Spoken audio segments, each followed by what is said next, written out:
Le Pays Basque, une terre de tradition. Et vous allez bien le comprendre parce qu'ici, on partage tout. Et notamment, Nathalie.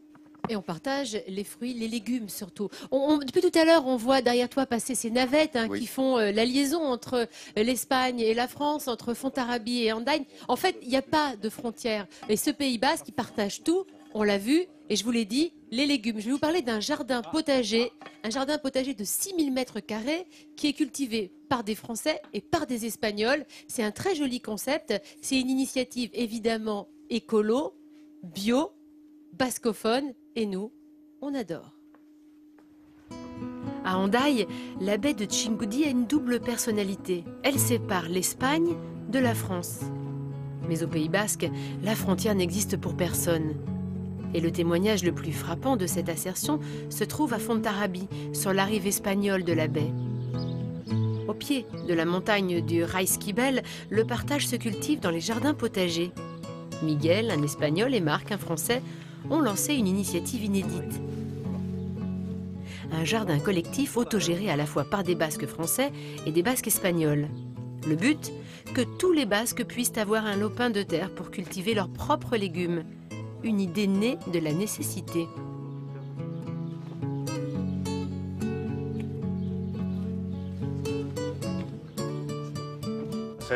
C'est un jardin collectif. Pourquoi? Parce que normalement il y a beaucoup de personnes qui ne peuvent pas faire son petit jardin. Mais c'est pas une question de frontière, c'est juste qu'à Hendaye on n'a pas de terre. À Hendaye on n'a pas de jardin, on n'a pas de terre. Le foncier fait que c'est tellement cher. Là la terre ici est très bonne, elle est riche, elle est très bonne. Un peu humide mais elle est très bonne. Ce jardin collectif bascophone s'étale sur 6000 mètres carrés répartis en 3 parcelles. Des terres louées gratuitement par les propriétaires en échange d'un panier de légumes par semaine. Un échange de bons procédés que Marc résume en un mot. Le partage. Le partage. On récolte, on sème tous ensemble, on le plante, on sait ce qu'on mange, c'est pas traité. C'est des fois mangé par les limaces, par les oiseaux, comme les petits pois en ce moment. Mais sinon, non, on sait ce qu'on mange. C'est pas parfait, mais bon, on sait que c'est naturel, entre guillemets, si on peut le dire naturel. Mais, voilà. Pour effectuer ce travail colossal, l'association peut compter sur une quarantaine de bénévoles. Viviane, une Andaillaise, en fait partie. Ce matin, Viviane a donné rendez-vous au fronton de Pelote d'Hendaye à 2 amies, Annick et Anita. Elle veut leur faire découvrir ce beau projet bascophone. Vous avez le groupe d'Hendaye, qui est le plus important, on est à peu près 14. Ensuite, il y a le groupe de d'Irun et le groupe d'Hondaribi. Les 3 amis prennent donc la route qui traverse la frontière. Se rendre en Espagne, c'est un trajet habituel ici. Au moins une fois par semaine, ça c'est un minimum, voire 2 fois. Oui, moi à peu près une fois par semaine. Ouais. Oui. Bon, peut-être qu'avant c'était un petit peu plus différent que maintenant. Maintenant, on est plus dans le passage des uns et des autres. Alors qu'avant, on sentait vraiment l'Espagne et la France. Oui. Avant, quand il y avait la frontière, oui, c'est sûr. Quand il y avait la frontière. Oui. Et puis même, nos façons de vivre étaient différentes. La seule chose, c'est qu'ils parlent plus fort que nous. En moins de 5 minutes, les 3 amis arrivent au potager. Et Anita et Annick mettent tout de suite la main à la pâte. Car aujourd'hui, c'est le jour de la récolte des fèves et des petits pois. Oui, de toute façon, c'est trop tard, tu l'as cueillie. Regarde, elle est tigrée celle-là. Non, mais elles sont belles. Ouais. Ça te fait un sacré dentier. C'est vrai, c'est aligné. Écoute, oui, mais là je peux plus. Je ne peux pas m'empêcher d'en manger. Ah, c'est trop bon. Annick et Anita sont conquises. Elles pensent déjà à adhérer à l'association pour cultiver leurs propres légumes et ceux des autres. Et moi, je ne connaissais pas du tout ce principe. Moi, j'ai fait partie de la MAP pendant longtemps. Et là, en fait, j'aime bien ce qu'elle propose. C'est-à-dire faire son jardin, pouvoir partager tout ça. Ah ouais, vraiment. Partager la santé. Ben, la santé, bien sûr, oui. Moi, j'ai un tout petit jardin, mais je peux faire autant, quoi.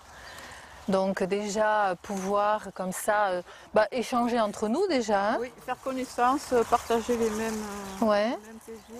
Et moi, c'est le principe qui me plaît, moi. Vraiment. Et donc, Dis donc, belle récolte, hein, regarde ça. Ouais, regarde. Podemos comer un poco. Ouh là là. Comment se dit, c'est guisantes? Si elles adhèrent à l'association, il leur faudra maîtriser 3 langues différentes pour communiquer avec tous les membres. Car ici, on parle français, espagnol et évidemment basque.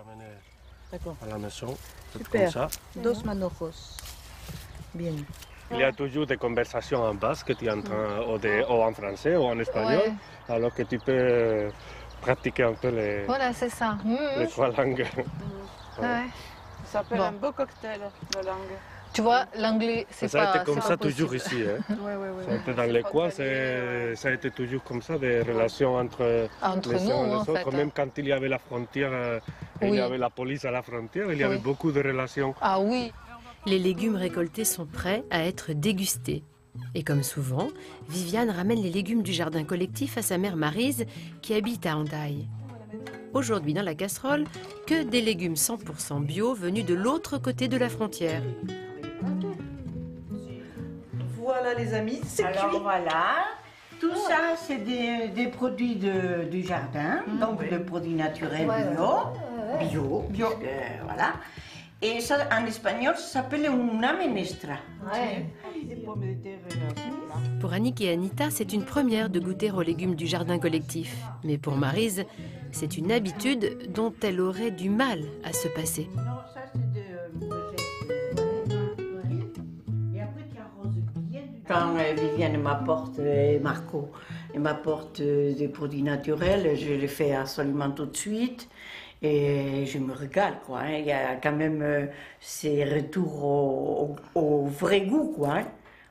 La carotte a repris ses goûts naturels, tous les produits, quoi. Tous les produits qu'il m'apporte du jardin. Avec les limaces. Même oui, j'ai trouvé des limaces, mais enfin, bon, ben, je les fais farcir à ce moment-là.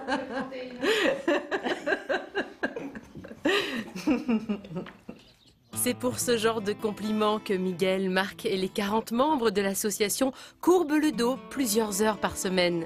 Parce qu'ici, le partage des bonnes choses dépasse les petites différences qui existent de chaque côté de la baie de Chingudy. Moi, je suis comme elle. Quand je trouve une limace dans une salade, je me dis au moins, je suis sûre que c'est une vraie salade, elle vient pas d'un sachet. C'est bon signe et c'est plein de protéines. Et puisqu'on est dans ces belles histoires transfrontalières, c'est le moment de parler de l'île des Faisans, qui est située sur la baie d'Assois et qui est vraiment un symbole de paix et de diplomatie. Une petite île avec une grande histoire, Jean-Sébastien. Ah bah 2 siècles d'histoire entre la France et l'Espagne se sont passés sur cette île des Faisans. Vous imaginez quand même qu'en 1526, on a échangé François Ier, qui était prisonnier de Charles Quint. On a laissé ses 2 fils. Qu'on appelait messieurs les enfants. En 1615, les ambassadeurs français et espagnols ont fait l'échange de 2 fiancés royaux. Élisabeth, fille du roi de France, avec Philippe IV d'Espagne, et inversement, la sœur Anne d'Autriche, infante d'Espagne, promise à Louis XIII. Vous avez compris pourquoi je l'ai laissé raconter tout ça? Mais si, la femme de Louis XIII, Anne d'Autriche, infante d'Espagne. C'est normal, Anne d'Autriche, infante d'Espagne. C'est logique. Et en 1659, on a fait 3 mois de conférence entre Mazarin et Don Luis Mendeñez de Haro y Sotomayor, où on a négocié le mariage de Louis XIV avec la fille du roi d'Espagne, et on a signé le traité des Pyrénées. Et aujourd'hui, eh bien, cet îlot est 6 mois français, 6 mois espagnol. C'est un vrai condominium, et c'est une des petites anecdotes de l'histoire de France. C'est un des petits terrains, et il n'y a personne sur cette île. Louis